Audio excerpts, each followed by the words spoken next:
As protests rage across Minnesota, U.S. President Donald Trump has weighed in on the killing of ICU nurse Alex Preddy, branding him an agitator and an insurrectionist.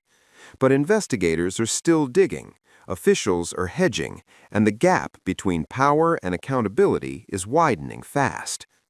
The name Alex Preddy is now at the center of a national confrontation in U.S.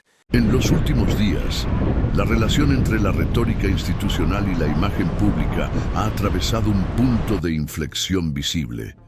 El 26 de enero de 2026, durante la edición nocturna de su programa transmitido por cadena nacional, el presentador Jimmy Kimmel dedicó un bloque completo a la portavoz de la Casa Blanca, Karoline Leavitt, combinando fragmentos de declaraciones oficiales con una serie de críticas sarcásticas que rápidamente tuvieron repercusión entre bastidores en el gobierno. El episodio no fue inédito en su formato ni aislado en su motivación, pero el grado de exposición personal atribuido a una miembro activa de la administración presidencial, más aún en función institucional, excedió lo que, hasta entonces, se había tolerado en las relaciones entre la comunicación gubernamental y los medios de entretenimiento. El impacto de la noche no se limitó al estudio. En las 24 horas siguientes, los miembros del gabinete presidencial comenzaron a mencionar públicamente el nombre del presentador en entrevistas y declaraciones oficiales, algunos insinuando una supuesta coordinación editorial contraria a la figura del presidente. Lo que se presentaba como una crítica humorística adquirió así el carácter de una disputa entre esferas con funciones formalmente distintas.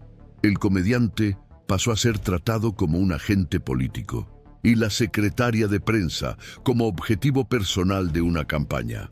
A lo largo de la semana, el episodio desencadenó una serie de movimientos no previstos en la agenda institucional.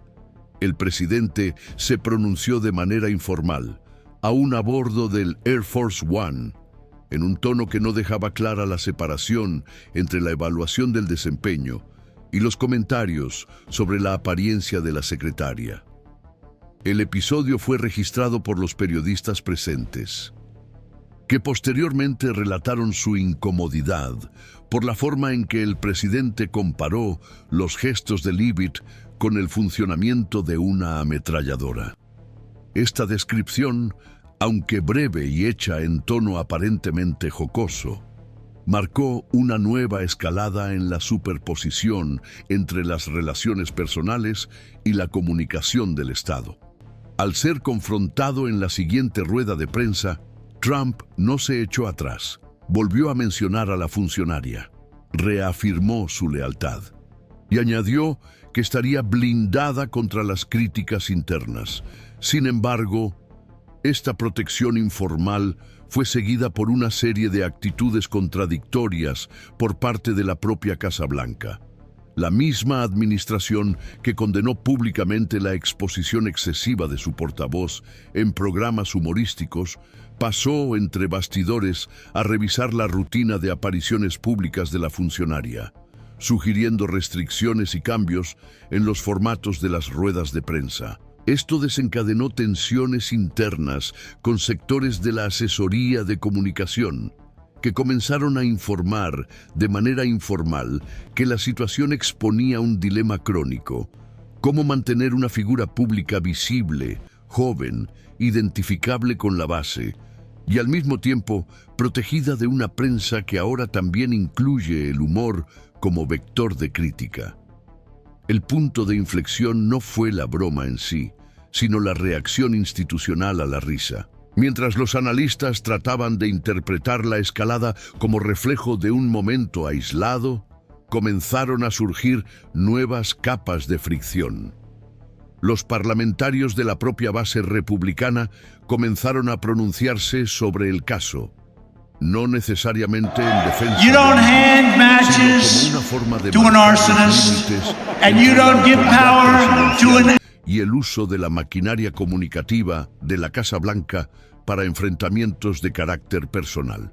Uno de los senadores más influyentes de la bancada, en una entrevista con la prensa local de su estado, afirmó que la credibilidad de una administración no se mide por la juventud de sus portavoces, sino por la coherencia de su postura institucional ante las críticas. La declaración, aunque cautelosa, fue interpretada por los medios de comunicación como una señal de malestar latente. A partir de ahí, el episodio traspasó los límites del entretenimiento y se consolidó como una prueba de resistencia de la arquitectura que sustenta la imagen pública de la presidencia. Lo que comenzó como un segmento humorístico pasó a interpretarse como una manifestación del grado de tensión que afronta la actual administración para articular el discurso, la imagen y el mando ante una base que exige una identidad combativa, pero también coherencia funcional. Es en este punto donde el caso de Karoline Leavitt deja de ser solo una controversia mediática y se convierte en un indicador de fricción interna sobre el modelo de gobierno que se pretende sostener. El patrón anterior, en el que los portavoces absorbían los ataques externos como parte de su función, da paso ahora a una lógica en la que la propia figura del presidente actúa como escudo reactivo. En este nuevo arreglo, cualquier crítica a la comunicación oficial pasa a interpretarse como una crítica personal a la máxima autoridad, lo que distorsiona el equilibrio esperado entre las funciones públicas y los líderes políticos.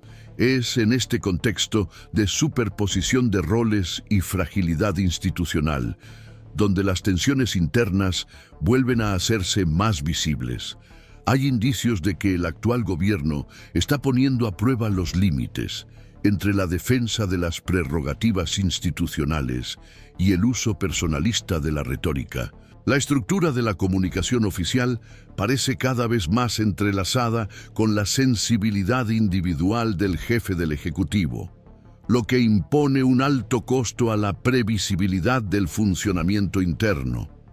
Episodios como el ocurrido con Leavitt tienden a repetirse mientras este modelo de blindaje siga funcionando como mecanismo principal de contención de daños.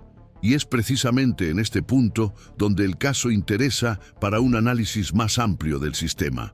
Si usted sigue este tipo de cobertura, es porque entiende que la estabilidad institucional no se mide solo por leyes o decretos, sino también por los gestos y reacciones que moldean la percepción de legitimidad en la vida cotidiana.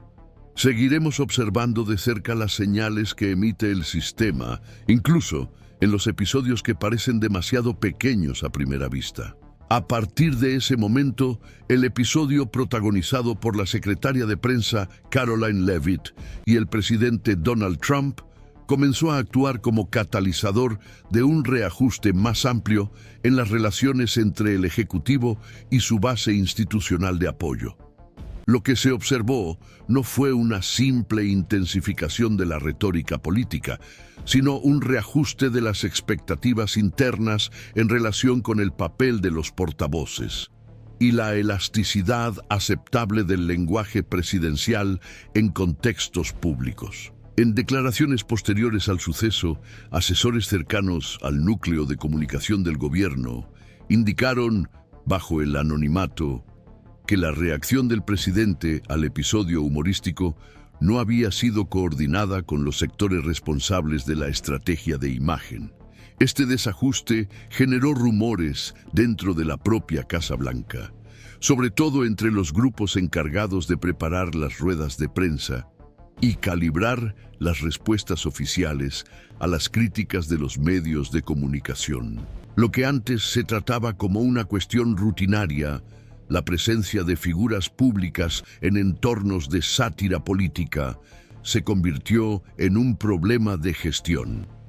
La reacción presidencial se interpretó como un intento de recentrar la autoridad comunicativa en torno a sí mismo, deshaciendo parcialmente los protocolos de delegación adoptados al inicio del mandato. Este movimiento se acentuó en los días siguientes, cuando el presidente, en más de una ocasión, hizo referencias directas a la conducta de la prensa en relación con la figura de Leavitt. Señaló que la integridad del equipo estaría, a partir de entonces, vinculada a su aprobación personal, y ya no al rendimiento institucional medible. Es en este contexto donde se hicieron visibles las tensiones con el Departamento de Comunicación Institucional y con figuras experimentadas del ala republicana, tradicionalmente encargadas de velar por el equilibrio entre la autonomía funcional y la lealtad política. Uno de los puntos críticos surgió cuando parlamentarios veteranos comenzaron a articular entre bastidores la necesidad de restablecer una frontera más clara entre las funciones de representación pública y las intervenciones directas del Ejecutivo en debates que no requieren respuesta presidencial. Esta preocupación se tradujo en reuniones privadas con miembros de la cúpula del partido, en las que se discutió la posibilidad de revisar el papel formal de la Secretaría de Prensa, en contextos de alta exposición. Aunque hasta el momento no se ha adoptado ninguna medida, el simple hecho de que estas conversaciones hayan comenzado a tener lugar en círculos tradicionalmente alineados con el gobierno apunta a una disonancia que comienza a cobrar intensidad. La convergencia entre el humor, la política y la respuesta institucional cobró un nuevo impulso, cuando los medios de comunicación comenzaron a destacar la creciente dificultad del gobierno para establecer una narrativa coherente ante la superposición de frentes de desgaste, mientras la portavoz se convertía en blanco recurrente de la sátira. La administración se enfrentaba a críticas sobre temas sustancialmente más complejos, como la gestión de la política migratoria, las oscilaciones de los indicadores económicos y las implicaciones de las recientes decisiones relacionadas con la seguridad interna. Sin embargo, el gobierno respondía a estos múltiples puntos de tensión con un patrón comunicativo centrado en defensas personalistas y en la reafirmación de la lealtad entre figuras clave de la administración. Esta estrategia, al menos a corto plazo, limitaba la capacidad de articulación institucional, ya que subordinaba la respuesta pública a un patrón de fidelidad y no a fundamentos técnicos o jurídicos. A partir de esta lógica, los analistas comenzaron a señalar un fenómeno que, aunque no es nuevo, ha adquirido contornos más definidos bajo la actual administración: la fusión entre la identidad gubernamental y la figura presidencial como unidad discursiva. En este modelo, todo ataque, aunque sea puntual, se interpreta como un intento de deslegitimar al gobierno en su conjunto. El resultado es un entorno comunicativo cada vez más refractario a la crítica, en el que la retórica de la defensa tiende a sustituir a la práctica de la explicación. Esta convergencia ayuda a comprender por qué el caso de Caroline Leavitt superó los límites esperados. De una controversia episódica en términos institucionales, reveló que el sistema actual opera con niveles reducidos de disociación funcional entre representantes y representados, lo que dificulta, por ejemplo, la separación entre la crítica al desempeño de una portavoz y la percepción de un ataque a la autoridad presidencial. Con ello, el costo político de las críticas puntuales se eleva, ampliando el uso de estrategias preventivas de blindaje discursivo. El efecto secundario más inmediato de esta lógica fue la intensificación de los mensajes de apoyo en las redes sociales vinculadas a la base del gobierno, pero también la aparición de posiciones cautelosas entre sectores que hasta entonces sostenían la administración con una lealtad casi automática. Fue en este entorno que algunos think tanks de orientación conservadora comenzaron a emitir análisis internos, alertando sobre el riesgo de erosión de la credibilidad institucional, si se mantenía el patrón actual de centralidad comunicacional. No se trataba de una ruptura declarada, sino de un movimiento de reposicionamiento estratégico. Al seguir esta dinámica, es posible percibir cómo episodios aparentemente periféricos adquieren peso sistémico, cuando afectan a los mecanismos de mediación entre el poder y la opinión pública. Por eso, seguimos observando no solo los acontecimientos, sino también las estructuras que estos tensan. Y si usted valora este tipo de lectura, sepa que seguimos aquí precisamente para seguir estos movimientos, que a menudo comienzan discretamente, pero anticipan cambios más amplios, en la forma en que el sistema político estadounidense se organiza. En torno a la comunicación pública, hay diferentes interpretaciones sobre lo que realmente está sucediendo en el episodio que involucra a Karoline Leavitt. Para una parte de los analistas dedicados a la lectura institucional del poder, el acontecimiento debe interpretarse como la expresión de un cambio estructural en la forma en que se ha estado organizando la comunicación gubernamental. En este contexto, el papel del portavoz deja de ser solo una instancia técnica de transmisión y pasa a funcionar como un elemento simbólico de la identidad política del gobierno.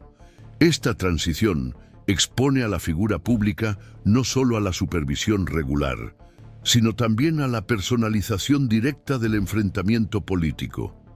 Desde esta perspectiva, el desgaste provocado por las intervenciones de carácter humorístico no se deriva propiamente de una ruptura del control narrativo, sino de la dificultad del Ejecutivo para delimitar con precisión lo que pertenece al ámbito performativo de la política y lo que debería permanecer restringido al funcionamiento administrativo del Estado.